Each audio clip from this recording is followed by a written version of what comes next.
لا حول ولا قوة إلا بالله العلي العظيم. بسم الله الرحمن الرحيم.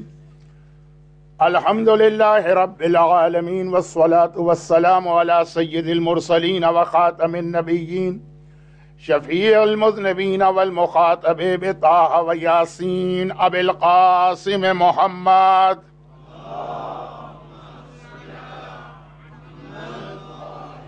وآله الطيبين الطاهرين المعصومين المظلومين المنتجبين الميامين، الذين أذهب الله عنهم الرجس وطهرهم تطهيرا.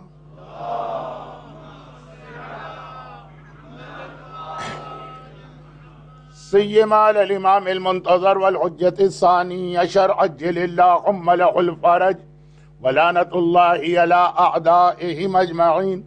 أما بعد، فقد قال الله عز وجل في كتابه المبين وفرقانه المتين وقرآنه المجيد: بسم الله الرحمن الرحيم. ولو أنهم إذ ظلموا أنفسهم جاءوك فاستغفروا الله واستغفر لهم الرسول لوجدوا الله توابا رحيما.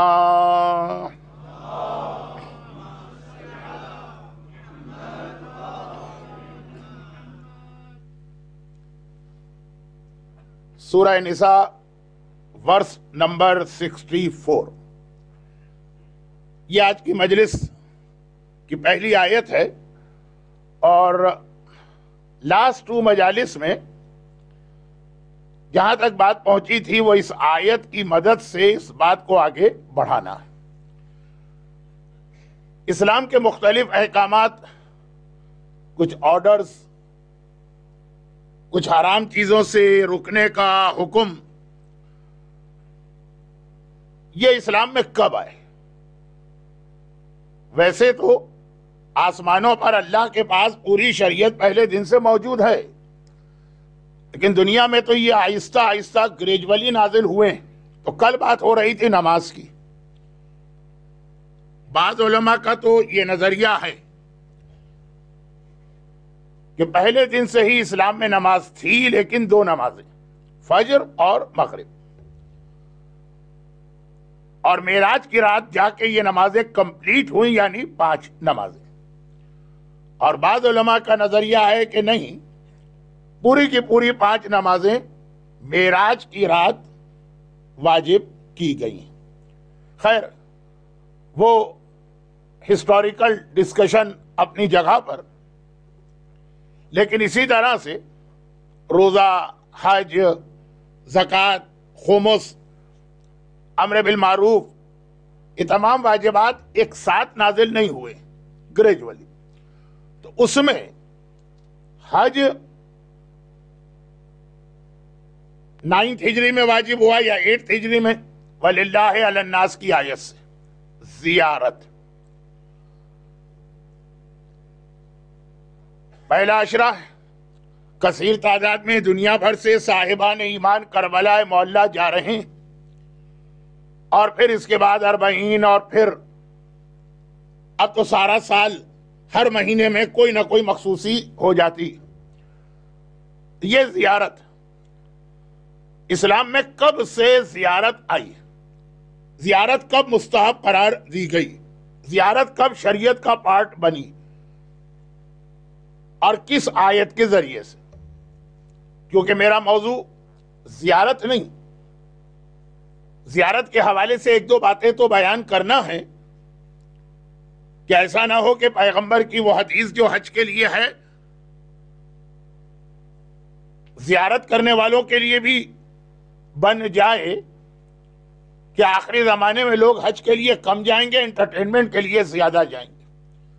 حدیث تو بہت مشہور ہے، حاجیوں کی 3 کیٹیگریز کی گئی ہیں، لیکن کیونکہ آج کی مجلس ویسے ہی ٹائم بہت لیمیٹڈ ہے، نماز سے پہلے ختم کرنا، تو یہ والی حدیث کہ آخری زمانے میں حج کہاں کریں گے؟ اور یہ بھی ذہن میں رکھیے گا کہ خود اس زمانے میں بھی، جس کو آپ پہلا زمانہ کہہ لیں، خود امام کے زمانے میں حج کرنے والے جب حج پر جاتے ہیں تو پتہ چلتا ہے کہ یہ میدان عرفات پہ پہنچ گئے، لیکن کوئی ہاتھی بن کے، کوئی شیر بن کے، کوئی گیدڑ بن کے، کوئی لومڑی بن کے، کوئی کتا بن کے، کوئی خنزیر بن کے. اس زمانے میں بھی حاجی تھے اور بڑی تعداد میں ایسے تھے. پھر اگر معصوم کہیں کہ آخری زمانے میں تو حج نہیں رہے گا، ایک انٹرٹینمنٹ کا ذریعہ بنے گا، تو کتنا زیادہ سیریس مسئلہ ہے جب اس زمانے میں بھی 80% حاجی نہیں مانے جاتے تھے. تو آج کل تو شاید 99.99%. لیکن یہ بات کچھ زیادہ ہی ٹاپک سے ہٹ جائے گی، اس لیے کہ خدا نہ کرے کبھی یہ مسئلہ زیارت کے لیے بھی ہو جائے. بلکہ ہمارے تمام مراجع کے استاد شیخ مرتضی انصاری نے تو لکھا کہ میں تو دیکھ رہا ہوں کہ یہ حج والی حدیث آج کل زائرین پر بھی پورے طریقے سے منطبق ہو رہی ہے. نجف میں رہتے ہیں، ساری زندگی نجف میں گزاری، زائرین کرام کو دیکھ رہے ہیں. تو ایک دو پوائنٹس ایسے جو انشاءاللہ آگے کی مجالس میں ذرا زیارت کے حوالے سے آئیں گے. آج زیارت موضوع نہیں، آج صرف یہ بات ہے کہ ہم اور آپ زیارت کو جاتے ہیں. اور ہسٹری سے ریلیٹڈ چھوٹی سی ایک بات کہ سورہ نساء کی آیت 64 وہ اسلام میں زیارت کو لے کے آئی. فلا وربک لا یؤمنون، بہت مشہور آیت قرآن کریم کی کہ رسول کا ہر حکم مانو، وہ 65 ہے. اس سے ایک آیت پہلے جہاں پہ 2-3 باتیں قرآن نے ایک ہی جگہ پر زیارت کے لیے بتا دی. ضرورت بھی نہیں ہے کہ مجھ جیسے جاہل کو کوئی لمبی اسپیچ کرنا پڑے. ایک مختصر سی آیت میں 3-4 بہت امپورٹنٹ میسیجز آ گئے. وَلَوْ أَنَّهُمْ إِذْ ظَلَمُوا أَنفُسَهُمْ جَاءُوكَ، جب گناہگار تیرے پاس آئیں. تو زیارت اس آیت کے نازل ہونے کے بعد اسلام میں شامل ہوئی. اچھا یہ بات میں کہہ رہا ہوں عام لوگوں کے لیے، ورنہ نبی اور امام تو احکامات خدا کے نازل ہونے سے پہلے ہی اس پہ عمل کرتا تھا. اب مثلا نماز کی بات چونکہ کل اور آج دونوں دن ہو گئی، یہ جو بات ہے کہ نماز اسلام میں کب آئی ہے ہمارے اور آپ کے لیے، ورنہ اللہ کا رسول تو اعلان رسالت سے پہلے بھی نمازیں ادا کر رہا. اللہ کا رسول تو اس آیت کے نازل ہونے سے پہلے بھی زیارت کر رہا. پیغمبر بھی زیارت کرتے ہیں، جی ہاں، کسی بھی حاجی سے پوچھ لیجئے، کسی بھی عمرہ کرنے والے سے پوچھ لیجئے.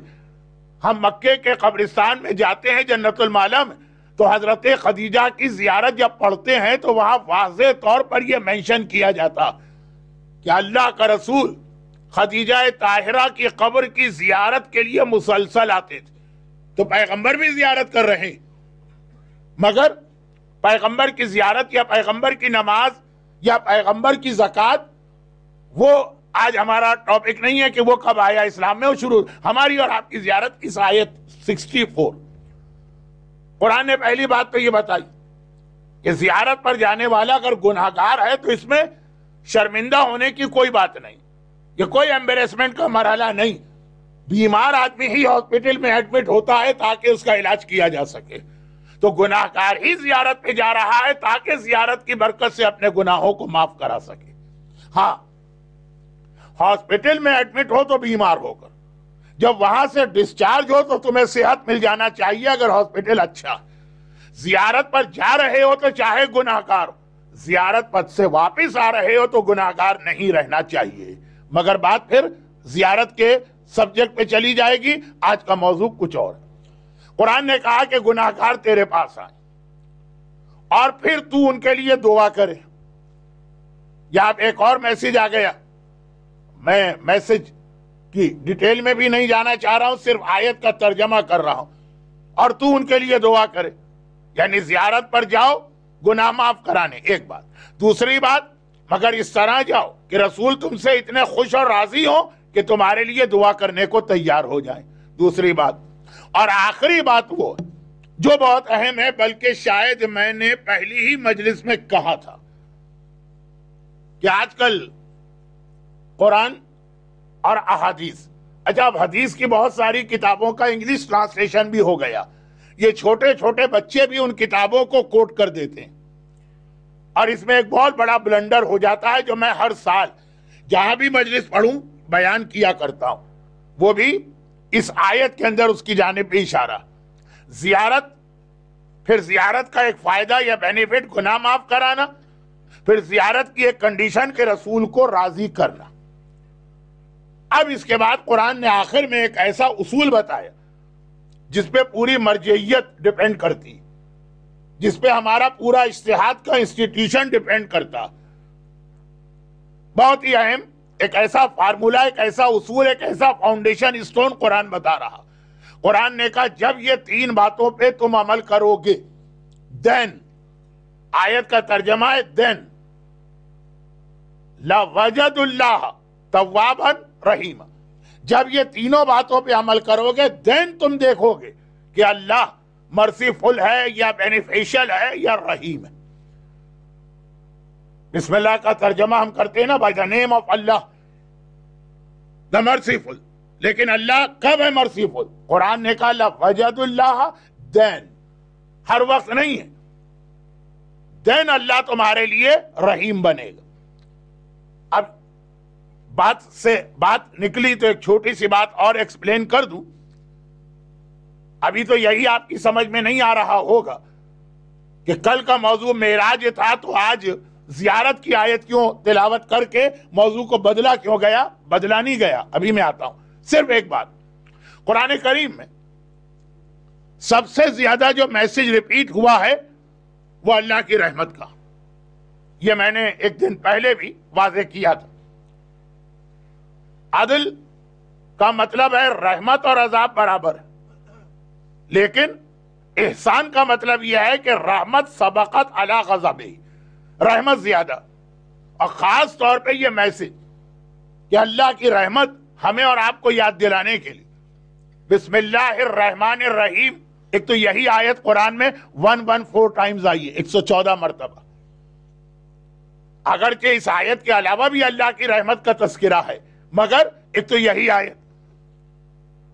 اب قرآن جب پڑھے گا آدمی رحمت کی آیت، تو اس کے علاوہ بھی بسم اللہ کی بڑی برکتیں ہیں، بسم اللہ کے بہت سارے فائدے ہیں۔ ہر کام کا آغاز بسم اللہ سے ہونا چاہیے۔ بہت سی چیزوں میں برکت ہم اس لیے بھی کھو دیتے ہیں، اللہ دے رہا، ہم اس کو ریسیو نہیں کرتے اس لیے کہ ہم نے بسم اللہ نہیں پڑھی۔ بلکہ ہمارے ایک تو فقہی مسئلہ بھی ہے، اگرچہ کھانے کے بارے میں ہے جو آغا سیستانی نے بھی لکھا، لیکن باقی چیزوں کے بارے میں بھی، کہ اگر انسان نے بھولے سے بغیر بسم اللہ کے کھانا شروع کر دیا تو جس وقت یاد آئے وہیں رک کر بسم اللہ کہے، اور اگر اتنی عربی پڑھ سکتا من اولہ الی آخرہ، بسم اللہ الرحمن الرحیم من اولہ الی آخرہ، درمیان میں بھی یاد آ جائے، آخر میں بھی یاد آ جائے، لیکن ویسے ہر کام سے پہلے بسم اللہ ہونا چاہیے۔ حتیٰ جو کام ہمیں برے لگتے ہیں لیکن پارٹ آف دا لائف ہے، مثلا واش روم جانا، وہاں بھی بسم اللہ، ہر جگہ اللہ کو یاد کرنا، اور اللہ کے 1001 نیم جو آپ دعائے جوشن کبیر میں پڑھتے ہیں، اور جو قرآن نے ایک کنڈیشن بتائی،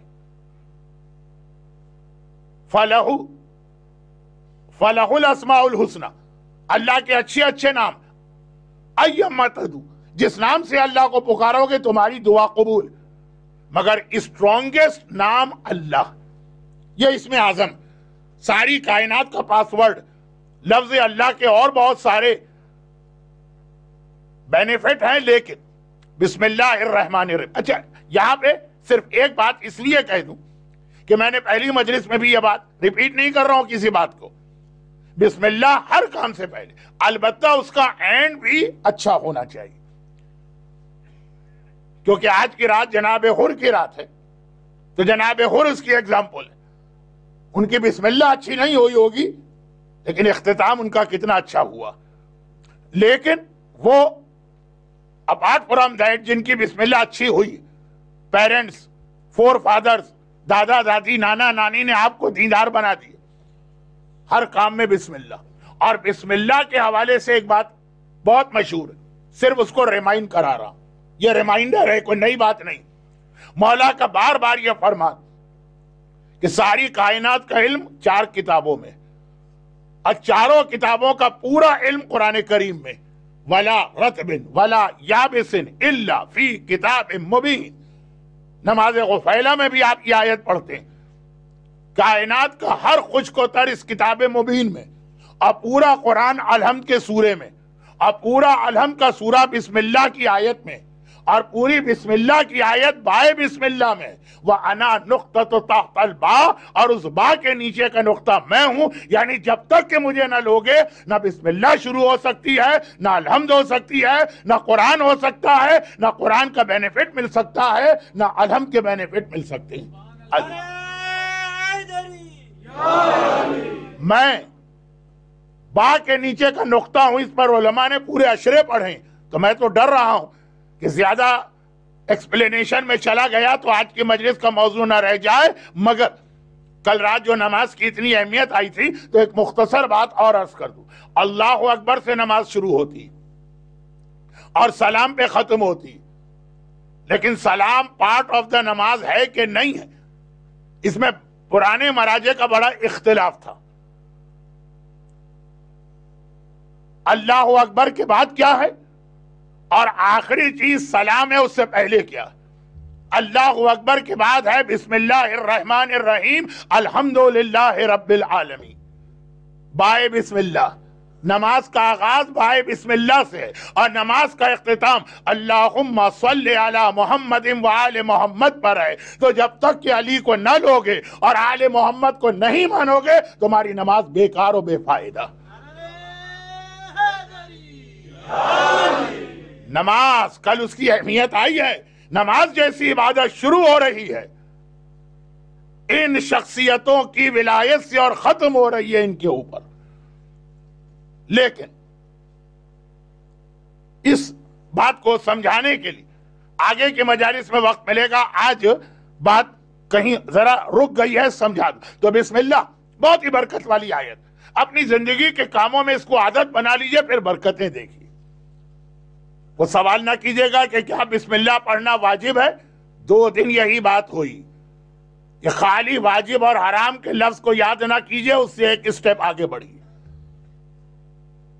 لیکن یہ بات تو اس لیے آ گئی کہ بسم اللہ کی آیت ہمارے یہاں بہت غلط استعمال ہوتی. جہاں پر یہ آیت یوز ہونا چاہیے ہماری قوم سے آہستہ آہستہ رواج اٹھتا جا رہا. میں نے اس سے پہلے تقلید کے حوالے سے اور خمس کے حوالے سے بات کی تھی کہ جن کمیونٹیز میں جیسے آپ لوگ ایسٹ افریقہ والے یہ چیزیں پہلے سے تھیں اور اب ختم ہو رہی، یہ زیادہ بڑی ٹریجڈی.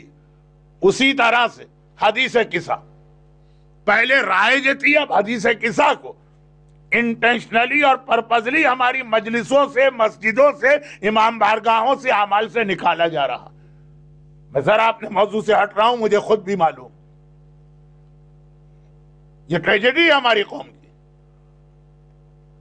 بسم اللہ رواج کم ہوتا چلا جا رہا، لیکن جہاں پہ بسم اللہ کو یوز نہیں کرنا چاہیے وہاں پہ یوز کیا جا رہا. جہاں کے لیے بسم اللہ آئی ہے اپنی زندگی کے ہر کام کا آغاز بسم اللہ سے کرو، وہاں ہم بھولتے جا رہے ہیں. خاص طور پہ ہمارے بچے. ٹھیک ہے انگریزی زبان ان کی مدر ٹنگ بن گئی ہے، لیکن اسلام کے کچھ ایسے احکامات ہیں جن کو عربی ہی میں سکھائیے. نماز ان کو عربی ہی میں سکھائیے، نماز ان کو انگریزی کے اندر ٹرانسلیشن بتائیے، وہ الگ بات ہے، لیکن پڑھیں گے نہیں. بسم اللہ عربی ہی میں یہ پڑھیں ہر کام سے پہلے. مگر ہم لوگ کہاں استعمال کرتے ہیں؟ ہم لوگ استعمال کرتے ہیں ایک آدمی نے داڑھی شیو کی بسم اللہ کی وجہ سے، ایک عورت بے حجاب گھر سے باہر نکلی، مسجد میں آ جائے، امام باڑے میں آ جائے، وہ بھی ایک کریڈٹ ہے آج کے دور میں. لیکن شاپنگ مال میں یا برتھ ڈے پارٹی میں بسم اللہ کی وجہ سے آگے بڑا مومن. میں ایگزامپل دے کے ٹائم کو ویسٹ نہیں کرنا چاہتا، لیکن نماز قضا کی بسم اللہ کی وجہ سے، خمس یا زکوٰۃ ادا نہیں کیا بسم اللہ کی وجہ سے، حتیٰ شراب پی تو بسم اللہ کی وجہ سے. اور آپ کو اس جملے کی پیک پر لے جاؤں، کربلا میں حسین کا قتل کیا تو بسم اللہ کی وجہ سے. بات شروع ہوئی تھی ایک داڑھی شیو کرنے سے، کہاں تک پہنچ گئی؟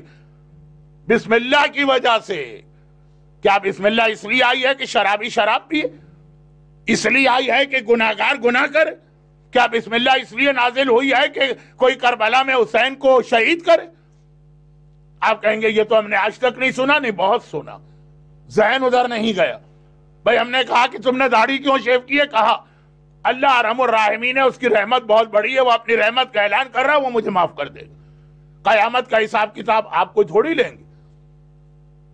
اور اگر زیادہ بدتمیز قسم کا آدمی ہے، روڈ لینگویج، کہے گا قیامت کا حساب کتاب کوئی مرجے کو تھوڑی لے گا۔ وہ اللہ بے حجاب کیوں نکلی؟ اس لیے کہ اللہ رحمان الرحیم۔ شراب کیوں پی رہے؟ وہ رحمان الرحیم۔ اور آخری جملہ کس کا تھا؟ عمر سعد کا۔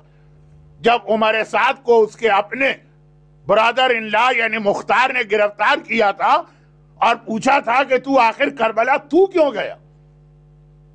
وہ جاہل شام والے چلے جائیں جن کو اونٹ اور اونٹنی کا فرق نہیں پتا تو سمجھ میں آتا ہے تو جانتا ہے حسین کون؟ کہا میں کربلا قتل حسین میں اس لیے گیا تھا کہ اللہ رحمان الرحیم، مجھے پتا ہے میں کتنا ہی بڑا گناہ کر لوں، ایک بار اس سے کہوں گا وہ معاف کر دے۔ کیا اس لیے بسم اللہ آئی کہ حسین کو شہید کیا جائے بسم اللہ پڑھ کر؟ یہ وہ ہمارے ساتھ تھا۔ ہم وہاں تک نہیں جاتے، ہم شراب پیتے ہیں بسم اللہ پڑھ کر، ہم حرام کھاتے ہیں بسم اللہ پڑھ کے، ہم اپنے بھائی کا حق غصب کرتے ہیں بسم اللہ پڑھ کے۔ کیوں؟ قرآن نے کہہ دیا کہ اللہ رحمان الرحیم۔ وہ آیت جہاں سے آج کی بات شروع ہوئی، 15 منٹ 18 منٹ ہو گئے، اب جا کے آیت پر بات ہو رہی۔ قرآن نے کہا دین اللہ رحیم ہے، ہر ایک کے لیے رحیم نہیں ہے، ہر وقت رحیم نہیں ہے، ہر موقع پہ رحیم نہیں ہے۔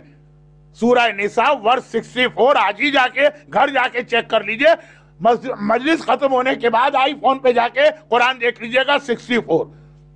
اللہ ان کے لیے رحیم، کنڈیشن بتائی جو رسول کی زیارت کو آئے اور رسول ان کے لیے دعا کرے، لَوَجَدُ اللَّهَ تَوَّابًا رَحِيمًا، دین وہ دیکھیں گے کہ اللہ رحیم، ورنہ اللہ رحیم نہیں ہے ایسے لوگوں کے لیے۔